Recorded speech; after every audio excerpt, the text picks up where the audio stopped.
Salam saudara sekalian, kita bertemu kembali dalam channel ini. Hari ini kita akan membahas misteri Babel, rahasia angka 1. Jika kita melihat Kejadian 11, maka ada beberapa hal penting yang dapat kita pakai sebagai perbandingan tentang misteri Babel besar, ibu dari segala pelacur dan berhala dunia pada Wahyu pasal 17. Tapi sebelumnya mari kita pelajari Daniel 2 untuk menegaskan kembali pentingnya posisi geografis Babel yang didirikan Nimrod terhadap Babel akhir zaman yang ditulis oleh Yohanes dalam Wahyu 17.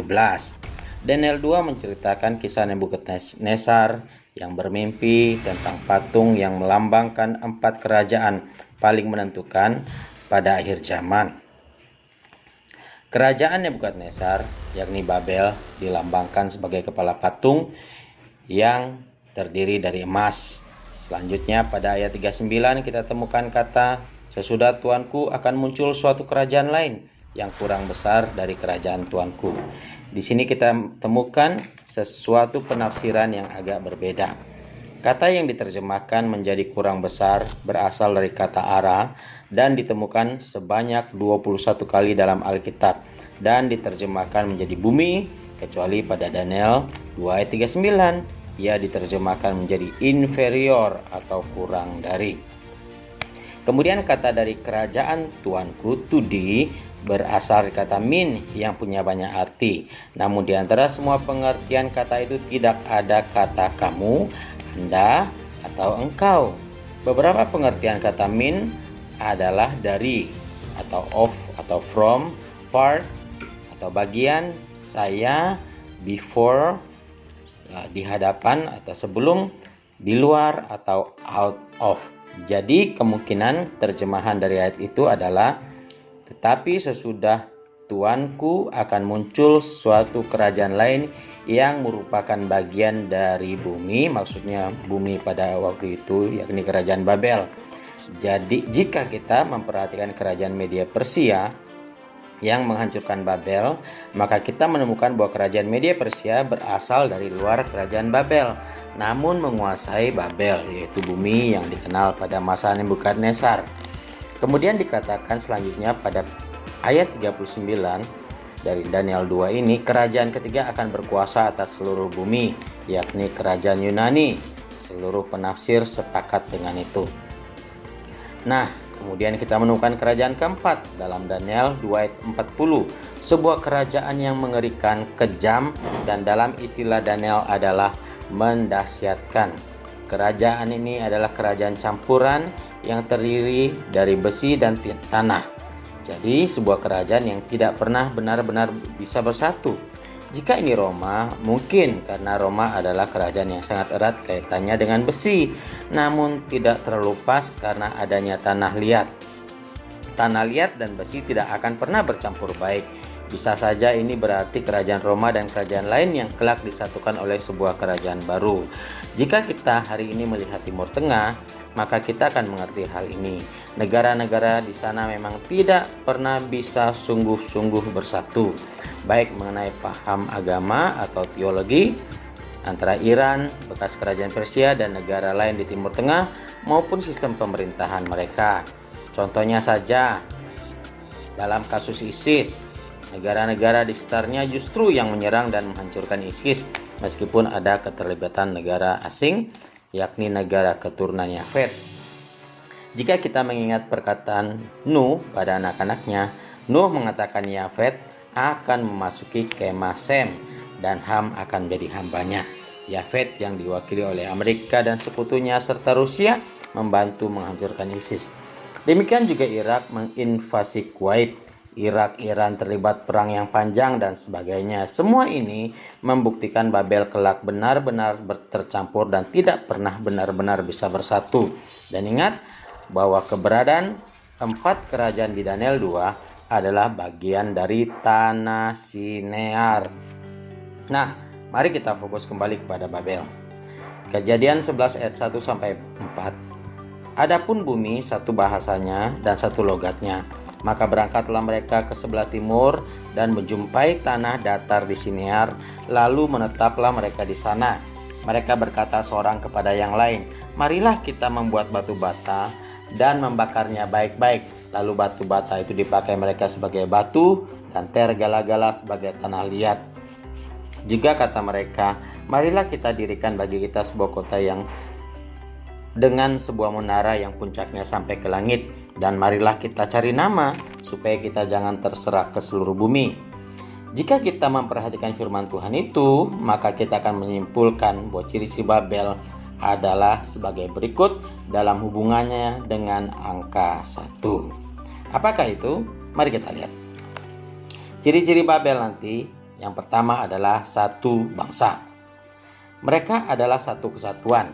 Kata Ibrani Am bisa diterjemahkan sebagai sebuah kesatuan orang-orang. Bisa juga berarti tribe, kaum atau suku bangsa, pasukan tentara, ataupun bangsa. Kita perhatikan pada ayat yang pertama tadi.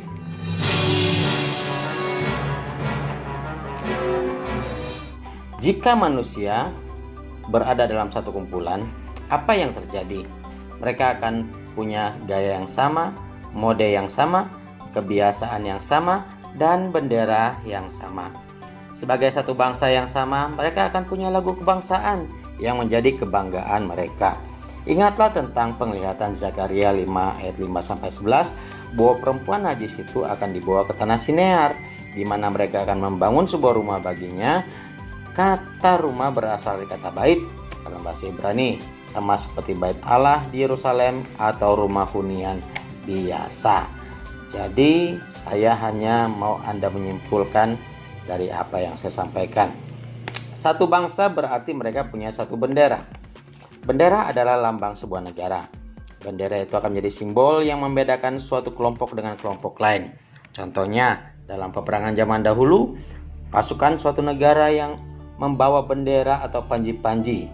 Selama bendera itu masih berdiri, selama itu seorang prajurit yang tenggelam dalam kerumunan perang jarak dekat akan tetap bersemangat.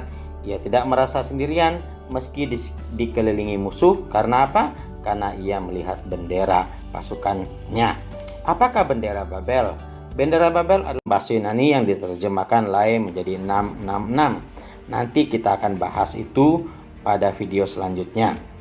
Kata lambang atau tanda dalam Wahyu pasal 13 ayat 17 itu berasal dari kata Yunani karagma yang berarti gurat atau goresan, ukiran pada lempeng logam dengan air keras, cap atau metrai. Lebih jelasnya, ini adalah lencana atau tanda perbudakan yang diikat di kepala atau di lengan. Selanjutnya, sebagai satu bangsa, mereka akan punya satu raja. Jika mengacu pada kerjasama Nimrod dan Semiramis dalam video terdahulu, maka kita menemukan bahwa Nimrod, yakni Antikristus, adalah oknum utamanya sebagai lawan atau musuh Tuhan. Sedangkan Semiramis hanyalah atau Babel adalah media yang melaluinya Antikristus mempengaruhi manusia. Kalau begitu, Babel ini adalah sistem kepercayaan global yang melaluinya Antikristus membangun pemerintahan satanik. Mari kita ingat bahwa Yesaya 14 ayat 13-14, di mana di sana disebutkan tentang kejatuhan Babel atau yang sering diterjemahkan menjadi Lucifer, mau mendirikan tahta di sebelah utara, yakni utara Israel atau menara Babel di tanah Sinear. Sekali lagi, meskipun Babel tidak benar-benar terletak di utara Israel, namun pada masa itu ketika Nebukadnezar dan lain-lain mau memerangi Israel, mereka akan menghindari padang gurun dan berbaris melewati pantai. Jadi mereka dari arah utara. Selanjutnya, sebagai satu bangsa mereka punya satu hukum. Jika kita kembali ke kitab Daniel, maka kita akan mengetahui bahwa Antikristus akan menerapkan undang-undang baru dan lain-lain. Namun kita akan bahas ini spesifik di kemudian hari. Satu bahasa. Yang kedua dari misteri angka 1 di Babel ini adalah satu bahasa. Ciri menyolok Babel adalah mereka memakai satu bahasa. Bahasa itu pasti bukan bahasa Ibrani. melainkan bahasa yang dipakai oleh Adam atau modifikasi bahasa tersebut karena perkembangan manusia meskipun tidak menyeluruh. Kisah tentang satu bahasa manusia yang berada di satu tempat sebelum terserak ke seluruh dunia ini ada di banyak kisah mitos dunia.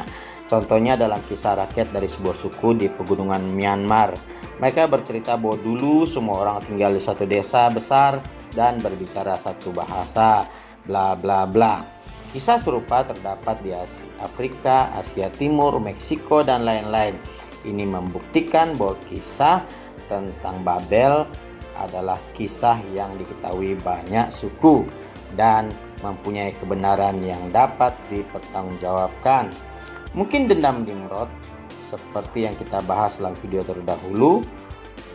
Karena itu, maka ia kembali menunjukkan pemberontakannya, perlawanannya kepada Yahweh dengan menyatukan bahasa seluruh dunia.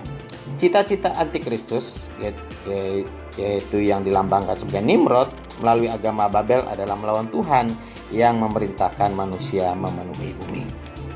Ketiga, satu kota. Seperti yang kita ketahui, bangsa Babel berada di satu kota yang sama. Kota itu sekali lagi terletak di tanah Sinear. Bukan berarti mutlak bahwa kelak antikristus akan muncul dari Irak, bukan. Namun saya menafsirkan melalui penelitian Alkitab dan referensi dari banyak sumber bahwa antikristus akan ada hubungannya dengan tanah Sinear. Contoh, kerajaan Media Persia di Iran pernah menguasai tanah Sinear, Yunani pernah menguasai Babel, Roma tidak pernah berhasil menguasai Sinear secara mutlak karena mereka takut kepada pasukan Partia. Hanya sekali dalam sejarah, yaitu dalam waktu setahun mereka masuk ke Babel pada masa Kaisar Trajan. Namun segera Trajan berbalik ke Roma dan meninggal dunia karena stroke. Jadi ini adalah hal yang sangat memalukan sebenarnya. Jika kita memperhatikan kejadian 10:10-12, kota yang dibangun Nimrod selain Babel juga adalah Asyur dan Niniwe. Kelak kita akan bahas secara khusus dalam video tentang antikristus. Namun semua kota yang dibangun oleh Nimrod berada di tanah Sinear dan sekitarnya. 4. Satu agama.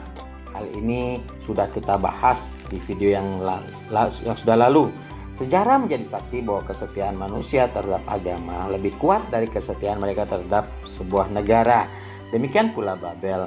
Itulah sebabnya kelak antikristus akan memanfaatkan kekuatan agama Babel dan kemudian setelah itu ia mendapat pengaruhnya, maka antikristus sendiri akan menghancurkan agama tersebut. Wah, pengkhianat yang terhianati. Hehehe. Yang kelima, satu nama. Nama atau Shem artinya nama, sebutan, panggilan, atau posisi yang menyolok. Ciri nama itu adalah Babel. Jika kita kembali ke video terdahulu, kita telah menemukan bahwa arti kata Babel dalam bahasa Akkadia adalah gerbang dewa atau stairways to heaven. Nama itu akan menjadi nama kebanggaan dan simbol Babel. Dengan membangun menara Babel, mereka akan dikenang sepanjang masa. Memang demikianlah jadinya, Babel dikenang sebagai kota yang kacau dan melawan Tuhan. Nah, saudaraku, sekian dulu video ini. Kelak kita akan fokus dengan antikristus. Sayang saya sudah singgung dalam pendahuluan video ini, bahkan video terdahulu, karena ingat, Babel hanyalah umpan bagi si antikristus dan Babel sendiri akan dihancurkan oleh antikristus. Astaga, semua berkhianat.